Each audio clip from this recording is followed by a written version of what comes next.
Welcome to Lunchtime Politics, reaching you live from our global headquarters here in the nation's commercial nerve center, Lagos. I'm Jeffrey Uzongo. Here's what's coming up on the program right now. President Bola Tinubu returns to Abuja after his trips to Saudi Arabia and Europe following his participation at a special World Economic Forum meeting, although citizens have raised concern over his whereabouts in the last 7 days. Nigerians raised reservation over the implementation of the cyber security levy imposed by the federal government as organized labor accuses government of gang up against the masses, seeks reversal. And in a bid to revive the Abuja Centenary City project, the 10th Senate opens investigation into the failed project to examine what went wrong.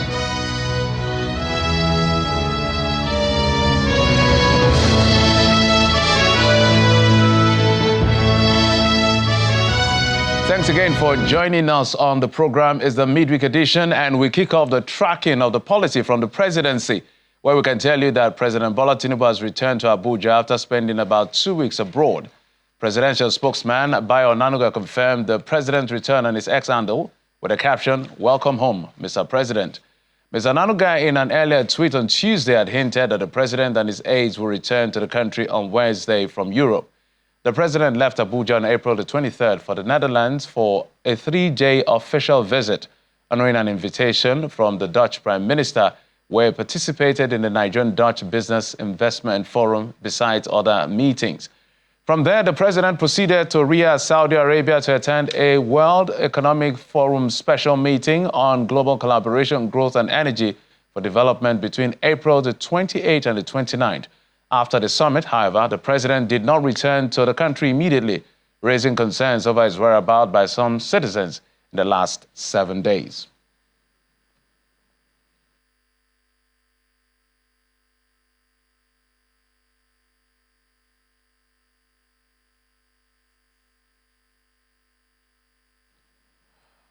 Well, the president is coming to witness agitation by citizens. So his return is going to witness agitation by citizens over the recent directive by the Central Bank of Nigeria asking them to levy, Central Bank of Nigeria to banks, asking them to levy 0.05% cybersecurity, what they call levy on electronic transfers. A directive the Nigerian Labour Congress describes as another burden on the shoulders of hard-working Nigerians. A statement by the president of the NLC, Mr. Joe Ajero, says the directive is another gang-up by the ruling elites to continue its extortion in their work and exploitation of the helpless workers and the masses. It also queries what similar levies in the past were used for, as it asserts that the monies raised in the past have not helped in making lives better for citizenry. For the Labour leader, the calls for a collaborative approach among the government and the regulatory bodies and stakeholders to sustainable cyber security measures that will help, that will not burden the masses, is what they are asking for.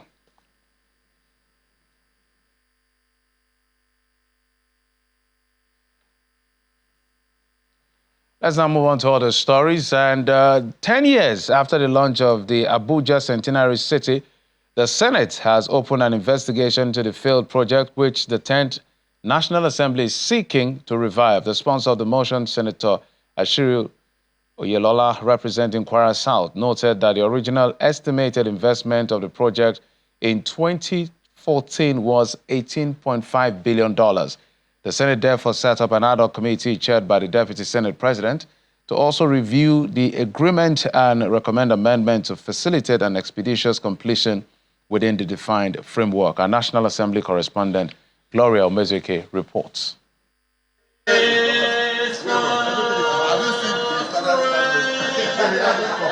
Lawmakers converge for the second time on the newly renovated chamber since its completion last week. A reordering of the previous sitting arrangements was observed. We need to change so many things. But this move did not do much to satisfy some other lawmakers who still had issues with the renovation work. You can all agree with me, especially those senators that have been here previously, that this is not a chamber.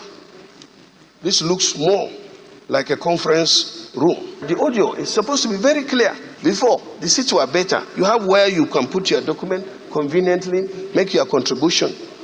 But right now, the chamber is echoing. If we have observations on inadequacies, we have to channel it to Federal Capital Development Authority for necessary corrections. I understand that they've even given a second phase, that is phase 2 of renovation of these chambers and the premises of the National Assembly. We shall discuss in future about the need for us to have proper autonomy. Separately, a motion on the 10-year-old Abuja Centenary City project came to the fore. In his lead debate, Senator Yisa Oyelola, who sought its revival, recalls that the modern city project, launched in 2014, was designed to commemorate 100 years of Nigeria's amalgamation. Completing Abuja Centenary City project, we have immense benefits for Nigeria, including job creation, elevating Nigerian profile as an attractive investment destination for foreign investment.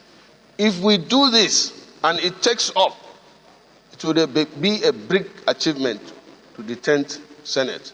As it is today, given the state of Nigerian economy, given the abysmal revenue base of Nigerian economy today, I don't think the federal government is in a position to inject any additional fund into that place. And in doing that, I also want to call on the Federal Ministry of Finance to put together a team of investment bankers worldwide.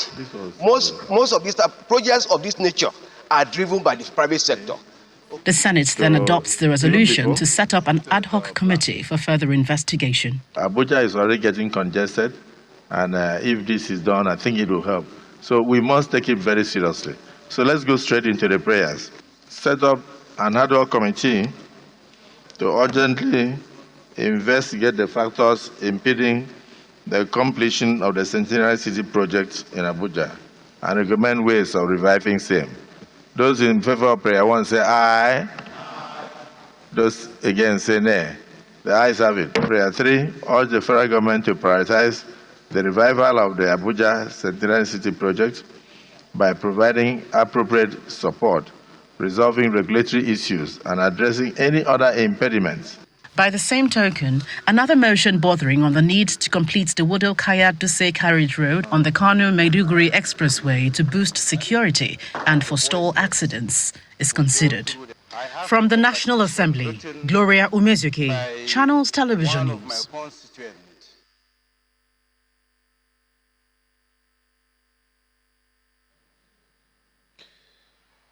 There's a lot going on in the policy, one of which is, let's bring you what's happening now in Rivers State as we speak, that Association of Local Government Chairmen currently briefing, having a briefing at the Mayor's Lodge in Port Harcourt following the calls by the APC to restart impeachment of Governor Siminalayi Fubara.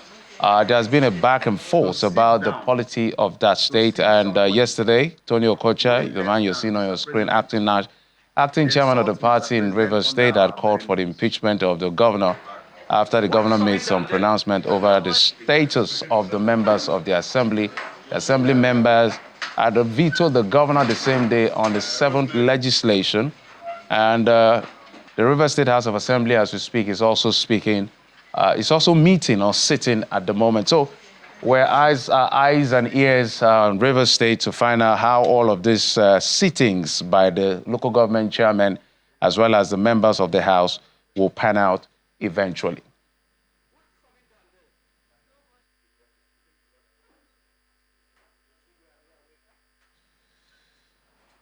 Let's go to our conversation for today. We're being joined on the program by Honorable Ikenna Ofodeme. Is a majority leader of the Anambra State House of Assembly, but is joining us via Zoom from Enugu State. Honorable, welcome to the program. Thank you. Good morning or good afternoon. Thank you so much. Absolutely. Before we get to the nitty-gritty of why we invited you, which has to do with the state anti-cultism law that we saw passed by the State Assembly, I'm not sure whether the governor has assented to it yet. let's have your take on a few or one or two national issues, which was the issue of the cybersecurity levy that has generated a lot of controversy in the polity. The labor union are saying this is a gang-up of the elites against the masses. I want to get your reaction to this cybersecurity levy that the CBN has directed banks to start charging on transactions, but there are about 16 exemptions to those transactions.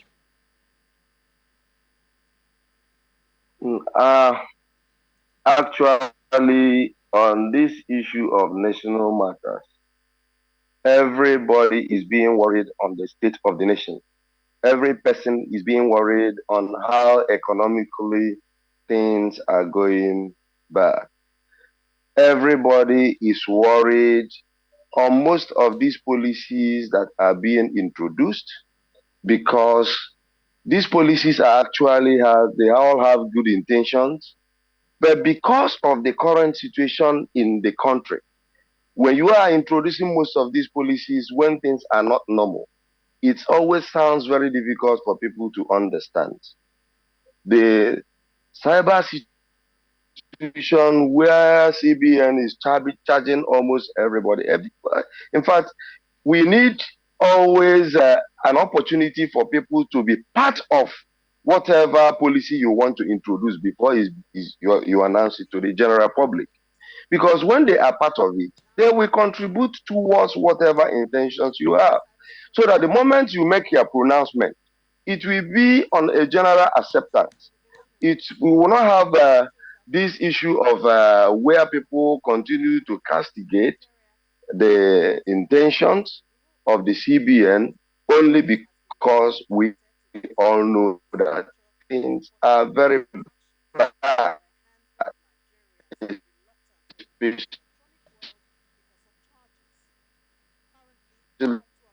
economically. You don't charge the charges you are introducing, you are charging them. And these are some of the not comfortable, what you want to achieve, even trying to input to people to accept what does it serve as a kind of return investment from those who are meant to pay all those charges. The only feelings I have and my submission towards most of national introduction of policies that are meant to help Nigeria is that they only sit and wake up in the morning and they do their pronouncement. No awareness, no that true knowledge that will be given to the people. We have the state government and like we are the legislators at the state level, even the local government leadership, where most of these informations are meant to go down before any of the pronouncements, so that at the very grassroots level, people will already be aware of what is about to come to them, like the way we have weather forecast. Weather forecast is a typical example of how we are going to make a good leadership in introducing policies that has to cybercrime, economic, and whatever. If people will always key to listen to that, yes, there a certain thing is going to happen at a certain place, so you need to put your house in order. A certain thing is going to happen within your environment. You need to desert or leave that environment before it takes place. Something is meant to be transferred and be applicable on every other section, especially when it has to do with the economy. And that's the only area I want the central bank to always believe, that this is not about pronouncement, so that it doesn't sound like to be like an impunity or an order. Every instruction or everything that you want to give to the people, you want them to believe you, there is need for an awareness so that people can argue, make their points, and use their points as an amendment. Honorable, so for context, we know that this law came into being in 2015, but was amended this year. And there's still a bit of a confusion as to whether it's 0.005 or 0.05% and all of that. But there are 16 exemptions. But we also listed and showed you on the screen some of the many levies we are paying when it comes to transactions. And people are saying this is an anti-financial inclusion. So those are the things Nigerians pay for, literally, maybe more from what we are seeing on the screen. So people are worried about the inclusion policy, financial inclusion policy, whether this is not antithetical to that inclusion policy. But let's move on from there to the issue in question from Anambra State. We will come to why you are in Enugu State in a bit, but we know that I think last week or so, the State Assembly, where you were present, passed a law which you call the anti-cultism law, just to paraphrase it. So one will wonder, how prevalent is cultism in Anambra State that necessitated a legislation to this effect?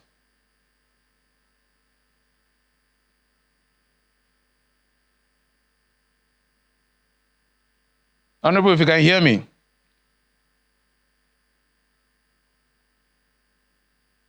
Oh, yeah. Okay. Honorable Ikenna Fodeme is a majority leader of the Anambra State House of Assembly. So whilst we're trying to get him, just to provide context why we brought him to the program, is the fact that last week the State House of Assembly had passed a law on anti-cultism, just to paraphrase it, not the full citation of that particular law. And one of the provisions of the law is the fact that if anyone is caught being a member of a cult and is found guilty by a court, is going to prison for at least 21 years without an option of fine. Very soon, I'm sure they're going to give me that slide of what exactly that piece of legislation says. But they also mentioned the fact that if an individual renounces cultism and submits weapon, it will not be charged to court to that effect. So, Honorable, I understand your back. So I wanted to get your response as to the intent. We're clear on the intent, the prevalence of cultism that necessitated the law. Cultism turns to be the problem. It's not just about Anambra State, it's about Nigeria as a whole. Cultism have actually triggered and upgraded some level of things that we have not been able to be experiencing in the past.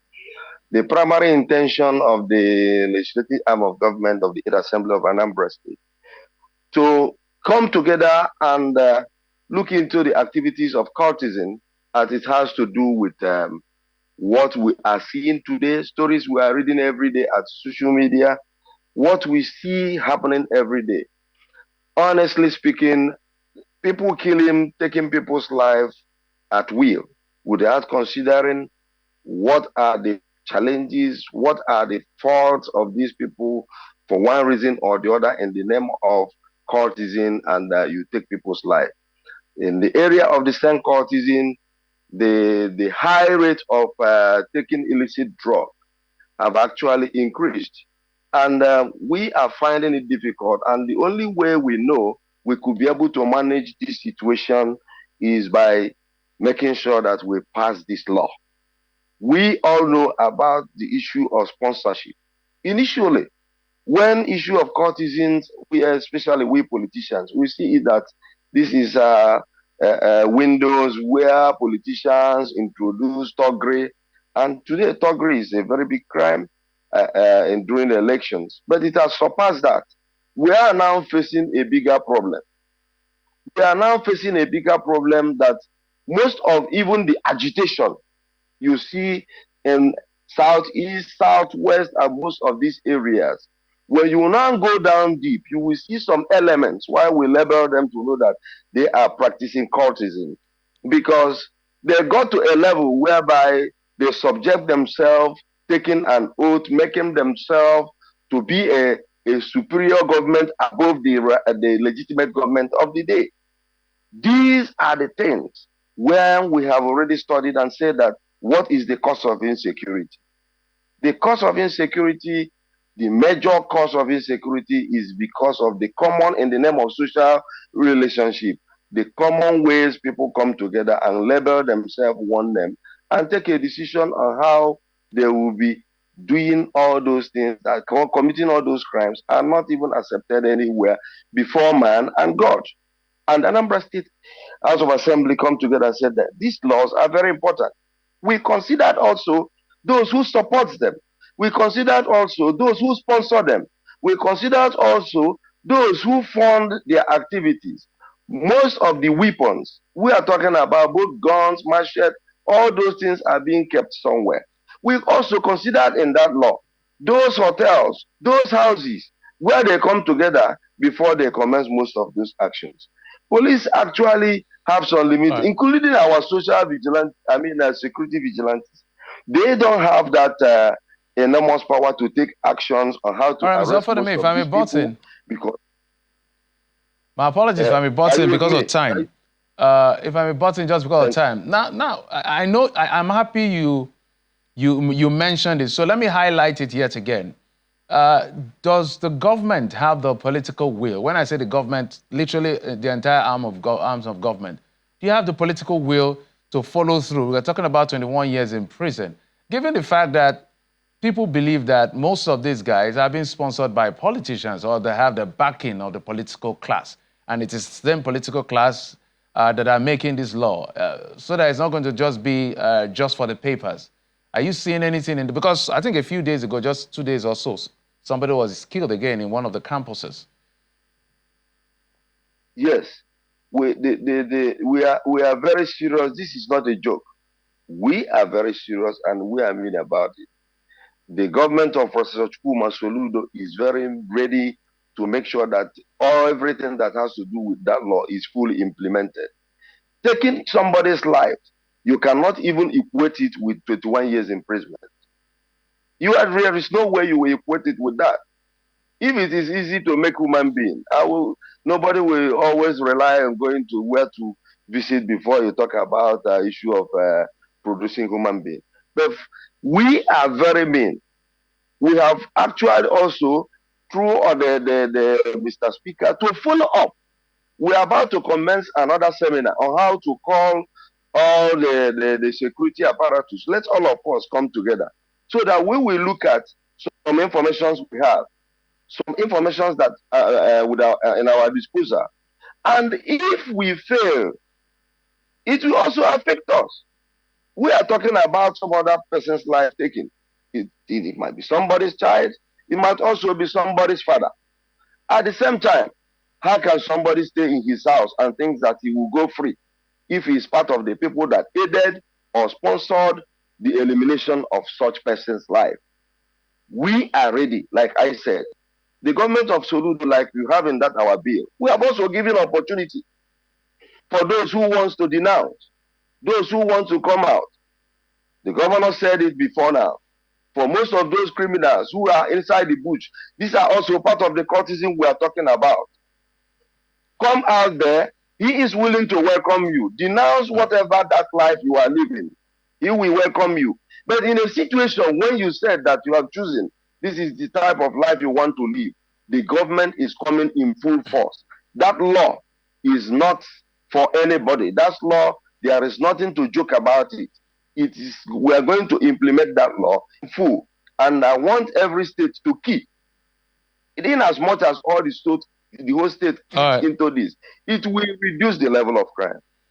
All right, just before we wrap up, I would like to know, I know you have a Converge in Enugu. The reason why we had to ask that question is because time and again, when you look at the country, depending on where you're looking at, legislation itself has not stopped people from behaving badly because there's no consequence of bad behavior. So we're not in deficit in terms of legislation. We have a flurry of all of them, but implementation is always key. That's why we're asking those questions. Maybe highlight for us what exactly is happening in Enugu, which is why you're there, in about 30 seconds. Yeah, we are here for 3 days retreat on how to improve the honorable members in their performance in carrying out their duties as legislator, more especially in the area of engineering the process. When we talk about engineering the process, we are more there is no way you will be able to perform well if you cannot be able to drive the intentions you have in mind. Like you rightly said, it's not just about talking. We consider how do you get those things implemented. It's not about the law. How do you follow up that those laws are being obeyed? And these are part of the training. You cannot stop training of the legislators. We will continue because every day you will see new things coming up. Because of innovation, the training continues. And that's why we now decided that we are going to come for a 3 days retreat, looking holistically the challenges we are facing as legislators, the relationship and bonding we have with the executives, and to understand why most by the general public. All right. This is the major reason why we are in Enugu for today.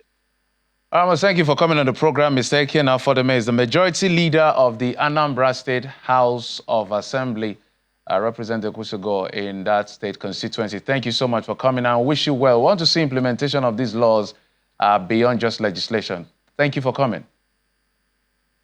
Thank you so much. Channels, I really give you people kudos for passing information to the general public. There is nothing much we can say. In any area, we'll continue to support you. Thank you. Absolutely. Thanks for your kind words. Let's move on now to other stories. We told you that we're watching what's going on in Rivers State.